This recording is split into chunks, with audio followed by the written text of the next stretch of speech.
April నెల 6వ తారీఖు లగాయతు ఏప్రిల్ 12వ తారీఖు వరకు ఉండేటువంటి గ్రహగతుల ఆధారంగా ద్వాదశ రాశుల వారికి ఈ వారం ఏ విధమైనటువంటి శుభాశుభ ఫలితాలు కలగబోతూ ఉన్నాయో ఈ కార్యక్రమం ద్వారా తెలుసుకుందాం. అందులో భాగంగా ఈ వారం ఉండేటువంటి గ్రహగతులను గమనిద్దాం. ఈ వారంలో కర్కాటక రాశి వారికి ఈ వారం మిశ్రమమైనటువంటి గ్రహస్థితి గోచరిస్తూ ఉన్నది. ఈ రాశి వారికి జన్మ కుజుని యొక్క స్థితి కొంత ఇబ్బంది పెడుతూ ఉంటుంది. జ్వరం ఖడ్గవ్రణం చైవ భార్య బంధు విరోధ కృత్ అన్నారు. కుజుని యొక్క వీక్షణ ఎక్కడైతే ఉంటుందో ఆ స్థానాలు కూడా దెబ్బతింటాయి. ఉదాహరణకి విద్య, ఉద్యోగము, వృత్తి, ప్రవృత్తులకి సంబంధించినటువంటి స్థానాలు, కుటుంబానికి వైవాహిక జీవితానికి సంబంధించినటువంటి స్థానము, అలాగే జీవిత భాగస్వామి తాలూకు ఆరోగ్యానికి సంబంధించి కూడా ఈ వారంలో కొద్దిపాటి సమస్యలకి ఆస్కారం ఉంటుంది. అనగా ఎక్కువ సమయాన్ని మీ జీవితంలో వేరే వాటి మీద మీరు ఖర్చు పెడుతూ ఉంటే కొన్ని సందర్భాల్లో ఈ పై చెప్పినటువంటి సందర్భాల్లో కొంత కుటుంబం కోసమని లేదా పై విషయాల కోసమని మనం కేటాయించవలసినటువంటి పరిస్థితులు ఉంటాయి.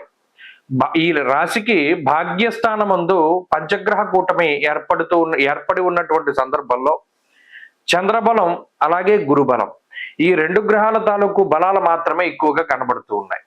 ఈ గ్రహ సంపత్తి వల్ల ఆర్థిక పరిపుష్టి కలుగుతుంది. ప్రత్యేకించి ఎక్కడైనా సరే డబ్బు ఖర్చు పెట్టగలిగేటువంటి శక్తిని ఈ గ్రహాలు ఇస్తాయి. అనుకోని విధంగా ఏదైనా సమస్యలు వచ్చినప్పటికీ చాకచక్యంగా బయటపడడానికి అవకాశం ఉంటుంది. అయితే ఇప్పుడున్నటువంటి గ్రహస్థితి వల్లనే పూర్వపుణ్యము అనేటువంటిది దెబ్బతింటుంది. చేసే పని తప్పని తెలుసు, ఈ పని చేయడం వల్ల వాళ్ళు బాధపడతారని తెలుసు. అయినప్పటికీ కూడా కావాలని కొన్ని సందర్భాల్లో ఇతరులకు చెడు చేయడం తప్పనటువంటి పరిస్థితుల్లో చేస్తారు. దానివల్ల పూర్వపుణ్యం అనేటువంటిది దెబ్బతింటూ ఉంటుంది. అలాగే మీరు గమనించండి, దేవాలయాలకు వెళ్ళడానికి కానీ, ధార్మిక కార్యక్రమాలు చేయడానికి కానీ, భగవద్ దర్శనానికి లేదా మరి ఇతరత్ర స్తోత్ర పారాయణలు చేయడానికి కూడా అవకాశం ఉండదు, చేయలేకపోతాం. ఆ సమయానికి ఏదో ఒక రకమైనటువంటి ఆటంకం రావడం లేదా ఇంకో రకమైనటువంటి పని రావడం ద్వారా ఇవన్నీ కూడా ఆలస్యం అయిపోతాయి. అంటే భక్తి తగ్గింది అని చెప్పడానికి లేదు, ఉండడానికి, అంటే ఏదైనా భగవంతుడి దగ్గరికి వెళ్ళడానికి సమయం దొరకకపోవడం, ఎక్కువ సమయాన్ని ఈ పనిలోనే ఖర్చు పెడుతూ ఉండడం ఇత్యాది విషయాలు ప్రధానంగా ఈ రాశి వారిలో ఉన్నాయి. ఆరోగ్యానికి సంబంధించినటువంటి సమస్యలు ఏవి కూడా కనబడడం లేదు.